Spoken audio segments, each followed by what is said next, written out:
this thing right here, it looks lower than other mice that we have. We'll show you. We'll compare mice, right? And the center placement in this one, usually other mice have the center placement around the middle, right? Generally around the middle, and this one looks a little lower than other mice. And we were able to tell that center placement when running, doing our coax runs. Moving left and right when I'm doing flick shots, it will undershoot just like even up and down, dude. Oh, okay. We were like right there, but we'll miss like that little. We'll miss ever so slightly right there.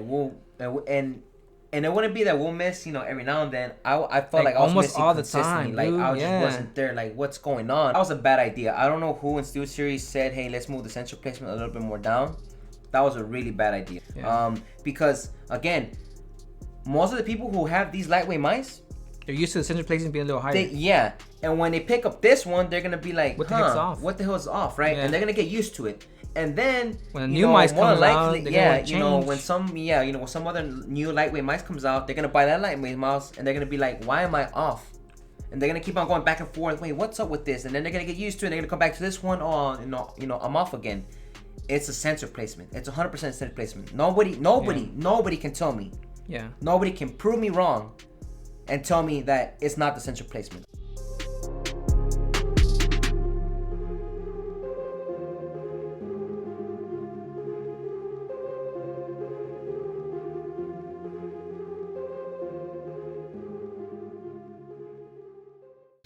Alright, so you guys saw the video. We were not happy about that sensor placement at all. Like, at all. It threw us off a lot. But after taking the time with it, that sensor placement argument, I feel like it's overblown for the most part. Just because... Okay, so us as mouse reviewers, we're used to the sensor placement being around the same general area. So we were able to pick up mouse after mouse after mouse and perform generally around the same. And adjusting to the mouse isn't that really much of a huge issue. Usually around 10, 15 30 minutes, you kind of get a general idea, or at least we get a general idea of the mouse. But this one, we tried for like an hour at first, and each, right? And it was weird because we just couldn't get used to it. But after coming back and being upset, I thought about it. I'm like, you know what? No, I don't think it's that much of a huge issue because most people aren't buying different mice and trying them. Most people are just gonna buy a mouse, see it, look at it, pick it up, try it, and get used to the sensor placement and perform well with it. Which is true. And we were able to do that right after like a whole day of using it, mind you. Yeah, keep in mind we had to just use this mouse solely for at least I did. I had to use it for a couple hours. Like I played with my friends last night. I played from like 9 all the way to like 1 a.m. So you played for like 4 hours. So I played for like 4 or 5 hours around that time, just consistently using this mouse. Yeah. Right. I didn't want to. Yeah. But I did. But I get to it right now after like the first hour. Yeah. After that first hour, I felt like it was a normal mouse to me, just a shape, and I was playing very well. Like if I have to be honest, I was playing well with it. Yeah. A lot has to do with the shape, in my opinion. But let's talk more about that sensor. So it definitely took me a few hours for me to get used to the actual sensor. Yeah, and when the sensor placement, right? Yes. Because it's lower than your average, by where the other mice are. We'll show you guys an example of the many mice we have here. We'll compare it to other mice here. We'll compare the sensor placement, but you guys were able to see that. Yeah, this one's a little lower, and it took us that much more longer to get adjusted to it. Yes. That being said, we still don't think it's worth $60, and we're gonna get into that right now. So let's talk about what the good things are. So the build quality is actually pretty damn good. Like I had no issues with it. I mean, there's solid. Yeah, dude, it's solid. Like in my opinion, it's solid. Yeah, overall, the bottom has side flicks, but you're not gonna be testing the bottom. Yeah, like, you're a weirdo if you touch the bottom. Yeah, overall, the top though, solid as heck. Solid. Side play, minimal. You can't really. Very minimal. It's. You're not gonna have an issue with the side buns. You know what I mean? I mean with the buns, with mouse buns. They do move, but it's like not an issue, dude. And not an issue. Scroll wheel is okay. Look, let's do the sound test and everything. Look.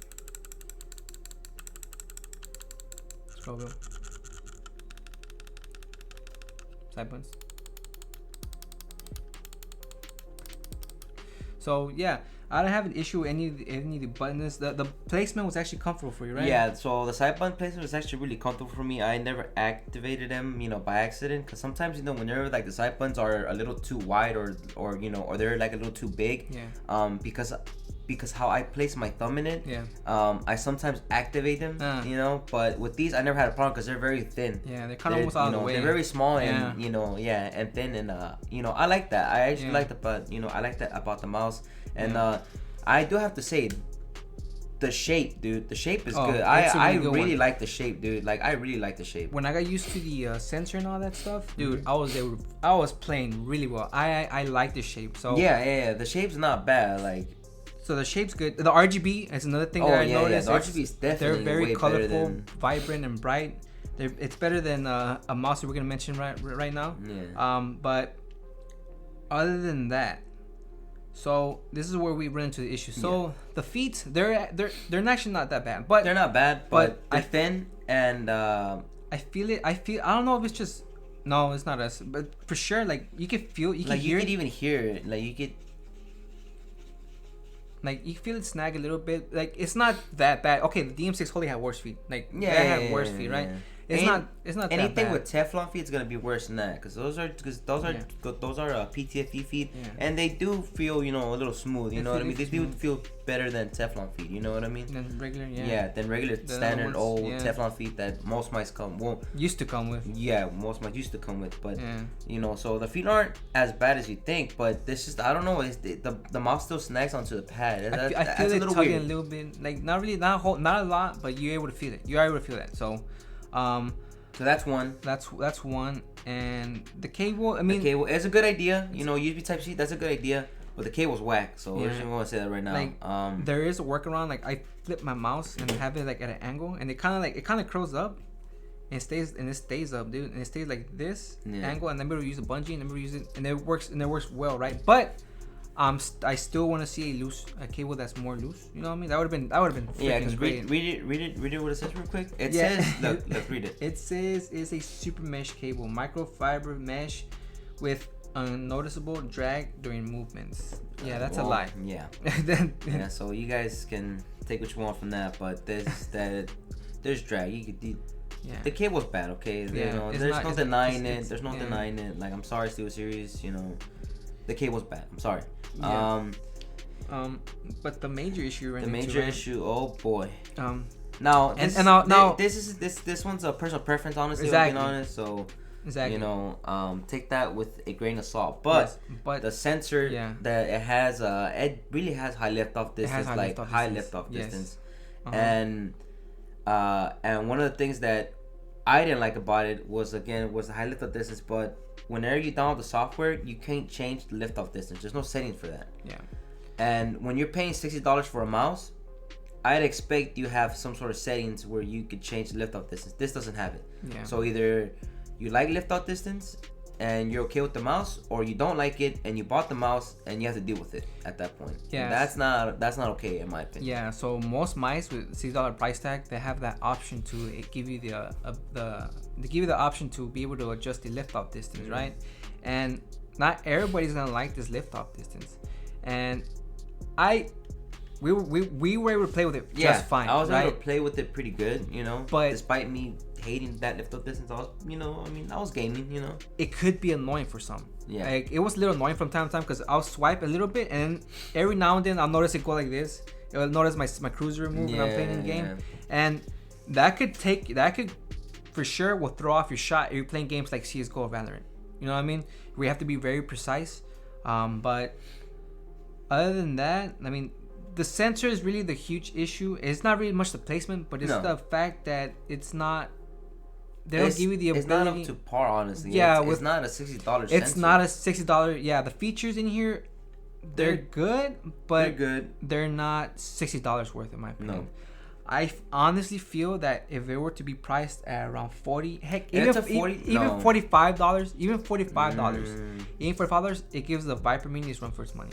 That's just my opinion. That's just my opinion. I think in order for this mouse to really sell or to catch on, it has to be priced at $40. No $45. If it's $45, I'm just going to tell you right now, go get the Viper Mini. It's cost $5 less, and it's about literally all, like on par when it comes to quality with it, and our feet are better than that one. Yeah, but even then, like, we can't even do that because we can't even do that because it's priced at $60. So it's like, it's not a $60 price. It's not a $60 mouse in my opinion. Like, it's really not like.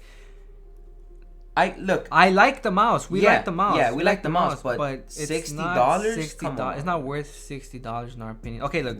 Now get that one out. See, now this. I'm sorry, I'm gonna have to do that. You know. Yeah.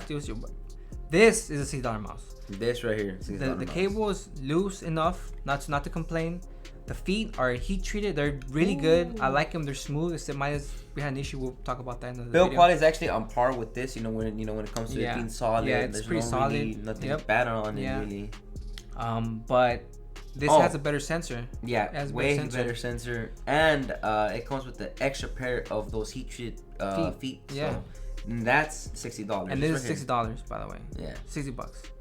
So I mean, when you have competition like that, you know, they give you the option with they have the sensor in this thing. Yeah. Right. This, I'm assuming, it's gonna give you the option to just lift off distance, right? I'm assuming. I don't know if you could adjust lift distance on this one, but when it comes to lift distance, it being low, this is low. You know. So this is preferred for us, but But even then, even without the sensor, let's just say without the sensor. Yeah, the cable's better. Cable's better. Feet are better. It gives you another extra pair of feet. Build quality is basically on par when it comes to this. So it is slightly better. It is slightly better for for the value. Again, it's not now. I'm not gonna lie. I was really upset with the mouse at first, but giving it a try and playing it for a few hours, definitely play for hours. I wasn't too upset. The major issue with this mouse, it's its price, because Steel Series, like I said before, I used a Rival 310 and I didn't have that lift off distance problem. I don't remember having that distance problem. Rival 310 was one of my favorite mice, and it's still one of my favorite mice. But the fact that they made a lightweight mouse, they thought, hey, you know what, let's make it a lightweight mouse. We're gonna enter into into the whole lightweight game. I'm assuming they use different sensors because they don't feel the same. Like they just don't. And they pricing this mouse at $60. Yeah, like nah, man, nah. The mouse is not bad. It's not bad, but they need to lower that price for sure. So there's so many mice, XM1, X5 this, a Mirror M. Even Model Home Minus, like Mirror M, Mirror S. I think even like a hottie right now, like it's just like a regular black hottie. I think they go for like $60. Yeah. So like, look, Steel Series, you're not competing with some other people who are making really great products right now. You have the name. Yeah, you have the name. But you're not up to par with them in terms of internals and stuff. Yeah. Like that. So we're telling them this so that they can improve. Whether or not they take this as criticism and they want to improve on it, that's on them. That's up to them. But we're just letting you know right now, at this moment, this mouse is priced $60, and it's not worth $60. No, it's not worth $60. It's definitely worth like $40 though. You know what I mean? Like, I can see how people can choose between this one or the Viper Mini. Dude, I could see that. I really like this one over the Viper Mini. I like the shape over it better than the Viper Mini. I'm saying that, but just shape. Yeah, shape wise. Other than that, I would choose the Viper Mini, but I could see how people would choose this one, instead. Yeah, but that's about it. I mean, so sensor placement, not a big deal. Just get used to it, get good. Don't be a whiny little bee. But not a $60 mouse for sure not a $60 mouse. But other than that, man, it's pretty much it. This is Gus and Carlos from Hardware Unplugged, and we'll catch you on the next one. Peace.